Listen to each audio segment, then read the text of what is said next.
Hey family, this is Mo with Moya Body Care and Colon Hydrotherapy. And I am your favorite colon hydrotherapist that practices the art of internal detoxification through the use of colon hydrotherapy, herbs, and natural living. And I am a little bit upset right now with what I just experienced. So, every 2 weeks I get my nails done, and every 2 weeks, within the last 2 months, I started adding a Thai massage to me getting my nails and my feet done, because I do need the body work, because my level of work has significantly increased. So I need body work done on me every 2 weeks, right? So let me give you a little bit of background on me. I have been a massage therapist since 1998. I have literally lost count of how many massage therapy hours I have up under my belt. It is literally a gazillion massage therapy hours. I am also a massage therapy instructor. I've been teaching massage therapy courses from advanced all the way up to Thai massage for over 15 years. I've been teaching colon hydrotherapy for close to 10 years. So I know the ins and outs of body care, customer service, different types of techniques and tools, etc., etc. I've been in this game for a very, very, very long time, right? So the Thai massage that she's doing on me is a basic, generic Thai massage. There's no bells, there's no whistles, she doesn't go over. When I look at the clock and when I get up off the table, it's exactly the amount of time. Like, I don't have 5 minutes over, a minute over. Like, she starts and finishes on the same time. I mean, at the exact hour, which is fine. I don't have an issue with that. I train people to be on time. Like, that's not the issue. This is the issue that I have with her. Now, keep in mind, I come back every 2 weeks, every 2 weeks, every 2 weeks. I've been doing this for close to 3 months now.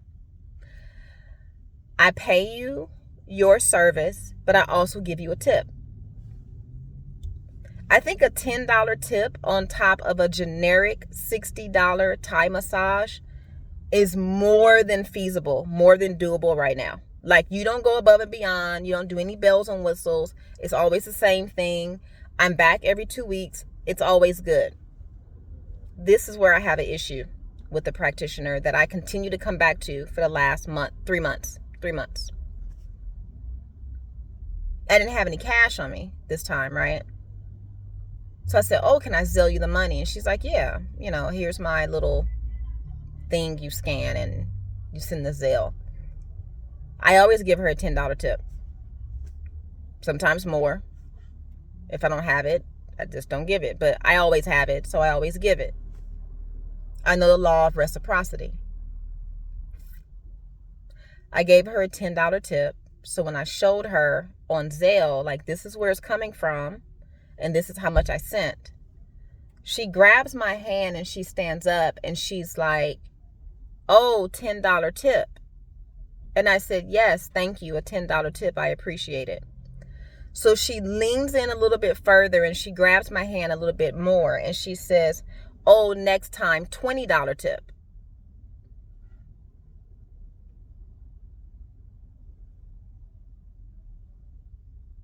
So I lean into her and I grab her hand and I said, this is my last time seeing you. I won't be back. You don't get to dictate to me how much money I give you for a tip. When did people start doing that? You don't get to dictate that.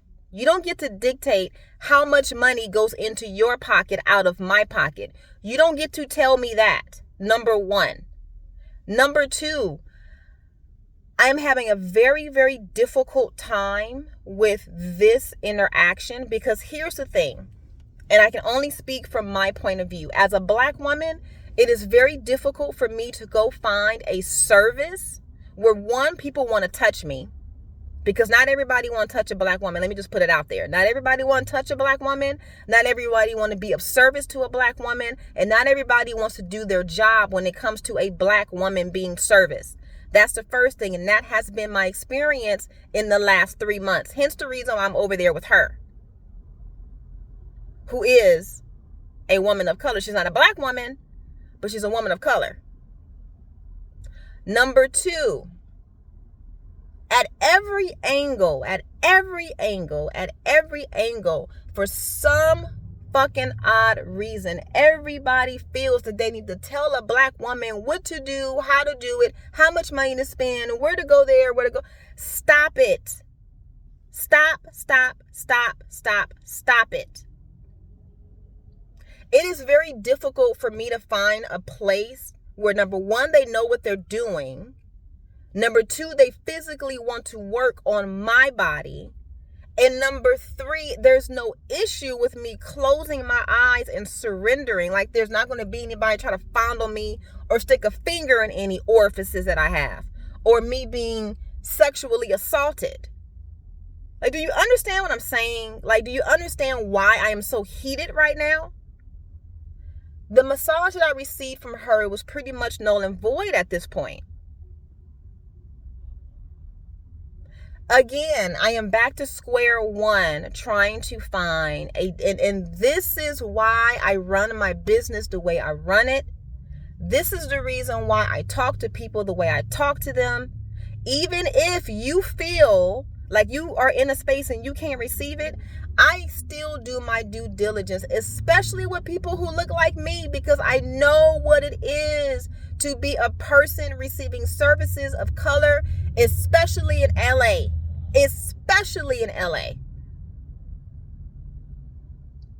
And then people walk around and say, why are you not smiling? Why are you not this? Because it gets difficult.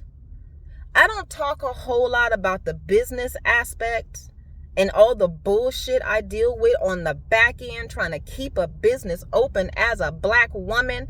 At every angle, everybody thinks that you are either not the person you say you are, or you don't have the money, or they're surprised that you can pay for it, or they're surprised that it's yours. I mean, at every angle, it just gets a little hard. That's all I'm saying. Not impossible, but hard. Not every woman who owns a business experiences what I experience. But when you look the way I do, you represent the way you represent, you have your hair the way you have it, that comes with some expectations, ignorant expectations of other people. I don't always want to exercise that I am someone who can be here. I don't feel like I always need to tell people that I can be here. I've earned the right to be here. I've earned the right to do A, B, and C. Why do I always have to flex that muscle? Why do I always have to flex my age on people? Why do I always have to flex my knowledge on people? It becomes tiring. And I'm here to tell you, I'm tired.